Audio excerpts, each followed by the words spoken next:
Good morning, ladies and gentlemen. Welcome back to another episode here on African Confessions. The following confession that you're going to be listening to, it comes from a translation of a message that I received through an SMS. Apologies, brother, for not reading your message in time that you sent to me. The message, it reads like this.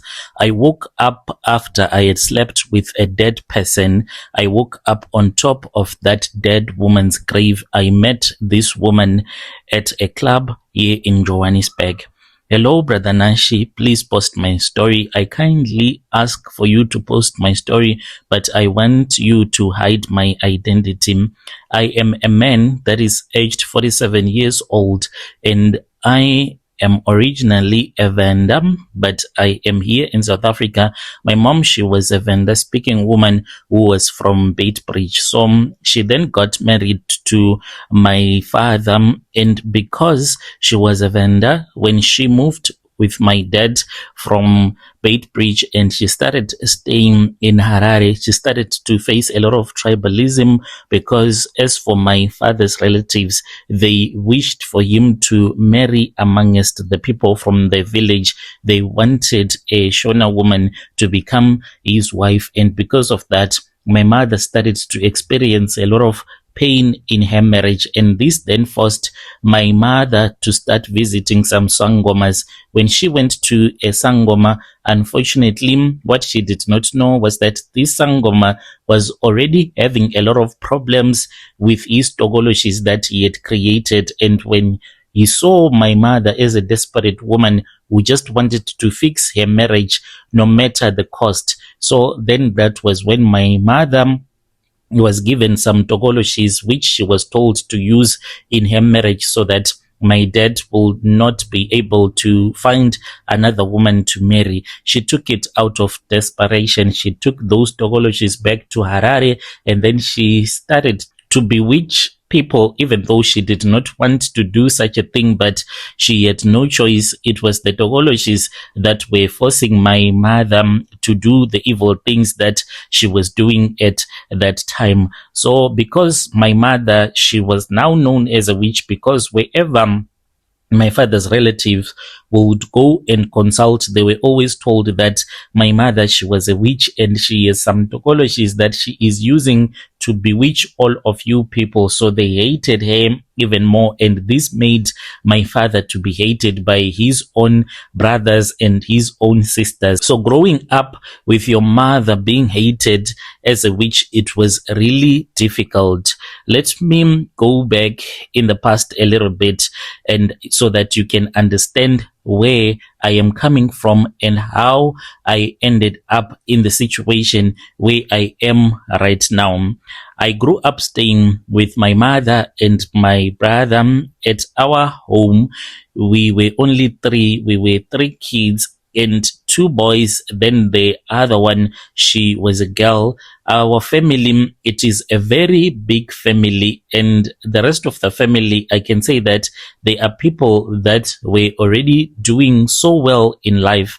They could have assisted my father and uplifted him with the condition that he had, but because my father had chosen to marry a Venda speaking woman, they then rejected him and they did not want to offer him any kind of help.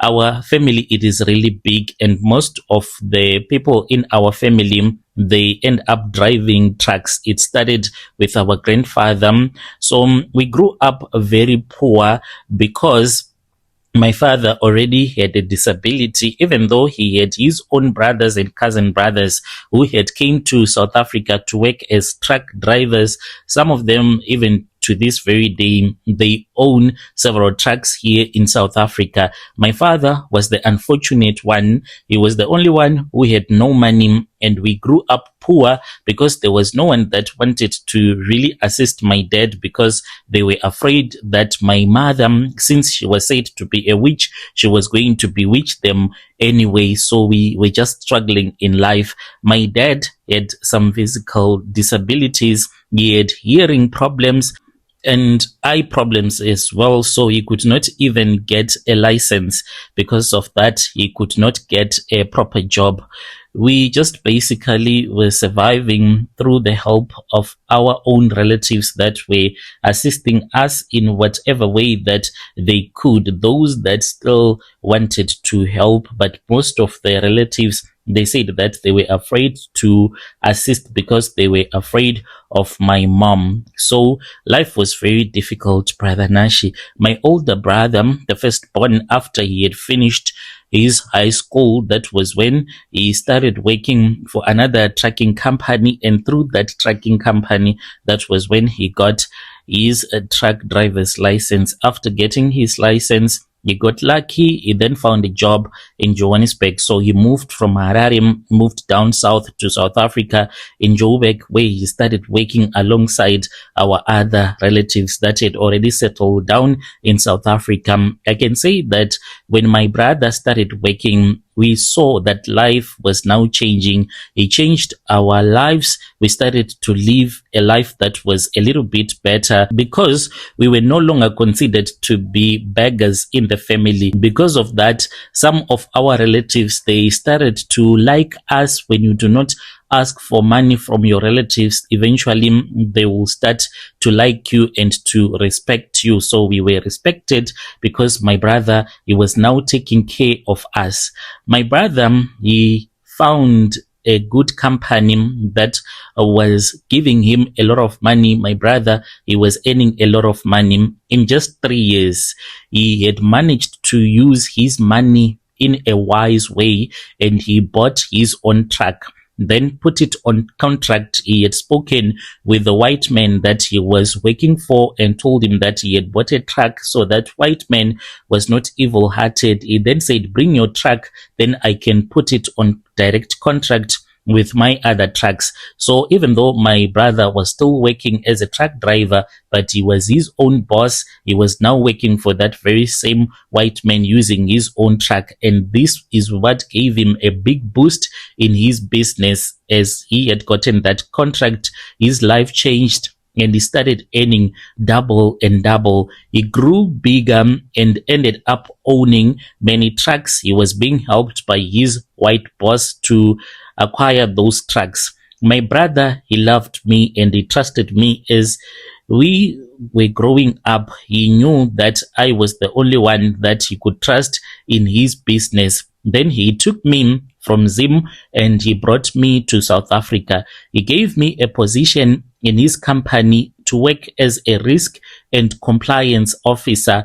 I had access to everything. It was as if this company, it was owned directly by me. I even knew more about the company than him because I handled the operations on a day-to-day basis. I was the one that would go into meetings to speak with the clients. If there was anything that would have gone wrong with the trucks, I was the one to speak with the clients, telling them why their delivery for the load was taking too long. I even thought that this company was mine because my brother, he was no longer involved in the day-to-day runnings of the business. By then, he had already married another woman. We worked together from when I was 21. The company grew and my brother finally gave me shares in the company. I became a shareholder, about 30%, whilst he kept 70%.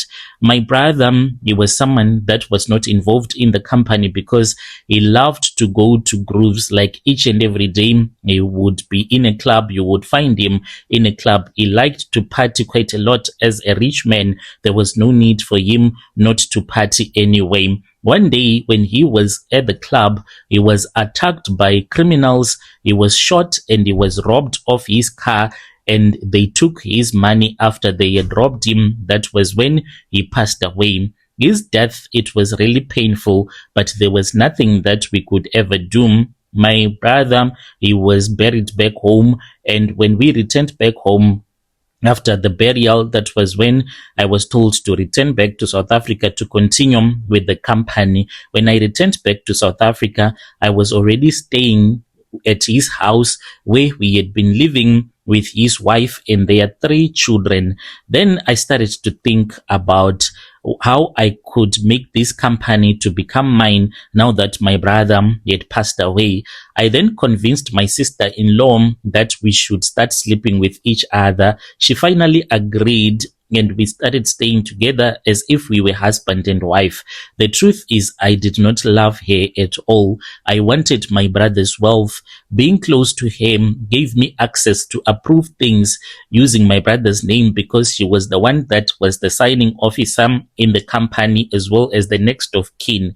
So there were things that I could not do without her approval. Now that I was sleeping with him, I would convince her to do things that was going to make her lose the company to me. She agreed. We lived together for about 3 years. During that time, I gained her full trust, and slowly we moved everything into my name. Because I was now addicted to dating South African girls, I did not even love my sister-in-law, who is now like a wife to me. I would speak with other women that were that know more about using medicine in your relationship. There was one that I was dating. She loved to go to sangomas quite a lot, and she was the one that I would share my secrets with, and she told me about a sangoma that could assist me. So all that time I wanted to remove her from my life. I had thought of different ways to get rid of him. The only solution that I saw was that she had to die, so there was not supposed to be any evidence that would link her death back to me. I did not want any problems. Many times I want to confess that I had considered hiring killers, but I was afraid that if I could find a person to kill my sister-in-law, maybe I would get caught, and I did not want to be arrested in South Africa. So what I did was that I went to a traditional healer in Mpumalanga who uses a mirror. I used a method where I stabbed my sister-in-law in that mirror, and then she passed away. My sister-in-law, she did not die on that very same day that I stabbed her in the mirror, but when she had gone to a club with her friends, that was when she collapsed inside of that club, and then she passed away. I was then called by some of her friends who now knew me as the husband. They called me and they told me that my wife had died in that club. I had been told by that sangoma that I was not supposed to go and see her dead body, and I was not supposed to do that. So I then lied to them that I was out of Joburg and I was driving back to Joburg. I waited until her body was at the mortuary. Then I went to the club and I saw the place where she had passed away, and then I went to the mortuary. But when they said that they wanted me to do a body viewing to see if indeed this was my wife, I could not do that. But I told them that according to our Shona tradition, it is not allowed for a husband to see the body of his wife, which was a lie. I waited for the relatives to come. They came from Zim in Chiredzi because my wife, she was not Shona, but she was Tsonga from Chiredzi. So I had to wait for them. They came.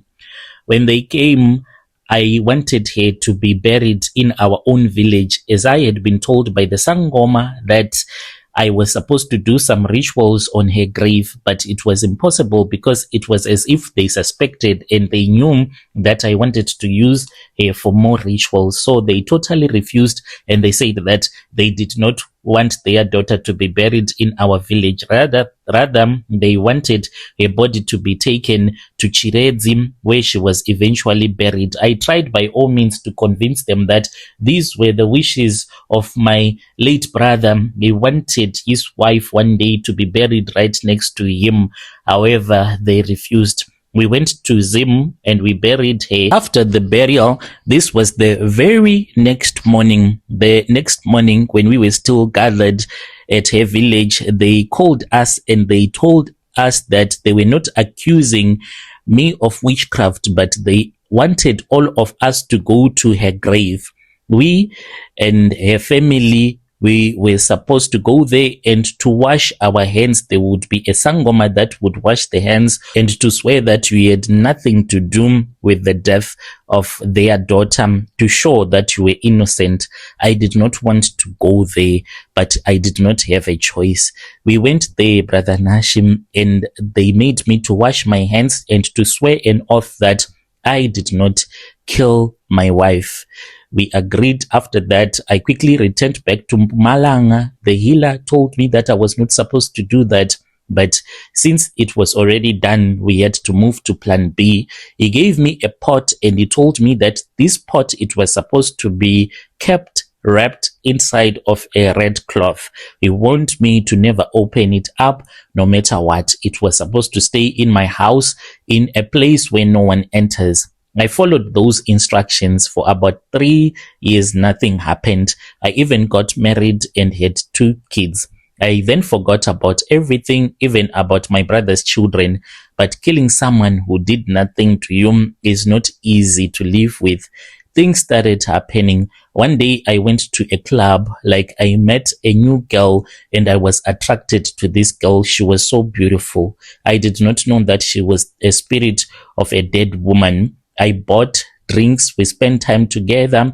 I told my bodyguards to find a nice guest house where I could sleep with this beautiful woman. Around 11 p.m., I felt sleepy and we went to the guest house, me and him. My team left after they had left me at the guest house and they said that they were going to pick me up the next morning. The next morning, I woke up, but I found out that I was not in South Africa. To this very day, it still disturbs me. I was in Joburg at a guest house, but when I woke up, I was back in Zim. I was in that village where we buried this woman in Chiredzim. I woke up on top of a grave. I was naked. My clothes were next to me. And I saw that there were 3 used condoms that were close to me. I was shocked. I don't know how I managed to fly from Joburg and go back to Zim. The last thing that I remember was that I was inside of a guest house. No one saw me. I ran away, went to Harare, and then returned back to South Africa. Now I am here because I have 2 big problems. I am always seeing my sister-in-law. She is haunting me. I see her spirit and she says this to me: go tell my family that you killed me. Go and tell my family that you are the one that killed me. So that clay pot that was given to me, I ended up doing things that I was not supposed to do. I opened it up, brother. You know why? I opened it up because I felt that there was something that was breathing inside of that clay pot. And these things have destroyed my life. My wife and my kids, they have run away from home because they are starting to see strange things that are happening in our home, including a snake that appears and vanishes. My trucks, they are failing. Some, they can just break down along the road, and my drivers, they are always causing accidents. I went back to Mpumalanga. What surprised me was that this man called me a Zimbabwean that he does not even know. Yet we did this deal together. Other sangomas that want to help me, they say that they want to help me, but my problem, it is too big. They are afraid. They don't even want to approach my house here in Joburg. That is why I am here, brother. People can insult me if they want. I just need help. Even if I do not get help, my advice to others is this: never be jealous. Never kill someone. Never use dark rituals. Some of the problems we face in life come from our own actions. To anyone who can help me with advice, please help me. I want to make things right, but I don't know where to start or what to say to her family. Dear listeners, right, there was a message that was sent to me by one of our dear brother. Strange things indeed, they do happen in this world. I did not even know that we have some of our listeners that are sending their confessions via our 067 number through SMSs, not on WhatsApp. Thank you to all of you who have been sending your SMSs, and apologies for taking too long not responding. I will try to read from the SMS inbox as well. Let us meet again in the following episode. Today, we do not have data. Yesterday, after I had read that confession about the brother who was saying that he used to play drums, then our router, it started just acting weird, and right now it is just blinking red. There is no network, there is nothing. We called them, the company, they said that they are going to come to see what is wrong with the router, but it seems as if it just went dead for no reason at all. So the network that I'm using, it is taking too long to even upload, but let's hope that the fiber will be back on very soon.